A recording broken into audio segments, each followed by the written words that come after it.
На първо място искам да поздравя жена ми за отличния избор.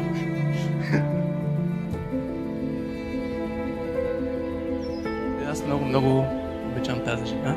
И е така, защото тя огрява с светлината си моите нощи и дни и ме допълва и ме прави истински щастлив.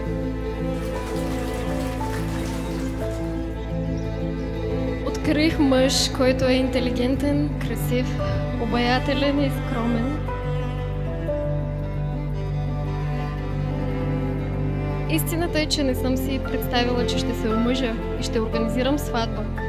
Но времето, прекарано с Гришо, преобърна всичките ми убеждения. Любих се в начина, по който разсъждаваш и гледаш на живота. Направи ме по-позитивен човек. Върна ме към себе си.